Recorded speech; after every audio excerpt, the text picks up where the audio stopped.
ለኢየሱስ ይሁን። አሜን። ኢየሱስ ያድናል። አሜን። ኢየሱስ ጌታ ነው። አሜን። ይህ ወር የክብር ወር ነው። አሜን። ኢየሱስ ያድናል። አሜን። ያከበሩኝን አከብራለሁ፣ የናቁኝን እንቃለሁ ይላል እግዚአብሔር ቃል። አሜን። እግዚአብሔርን አክብሩ።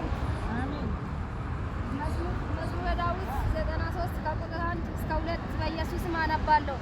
እግዚአብሔር ነገሰ፣ ክብርን ለበሰ። እግዚአብሔር ኃይልን ለበሰ፣ ታጠቀ። ዓለምን እንዳትናወጥ አጸናት። ዙፋኑም ከጥንት ጀምሮ የተዘጋጀ ነው። አንተም ከዘላለም ነህ። ኢየሱስ ጌታ ነው። እግዚአብሔር ነገሰ፣ ክብርን ለበሰ ይላል እግዚአብሔር ቃል። እግዚአብሔር ኢየሱስ ነግሷል። በምድር ላይ እግዚአብሔር ነግሷል። ኢየሱስ ጌታ ነው። ክብር ለሱ ይሁን። ምስጋና የሚገባ እግዚአብሔር እጠራለሁ። ከጠላቶቼ እጅ ነፃ አወጣለሁ። ኢየሱስ ያድናል። ክብር ለሱ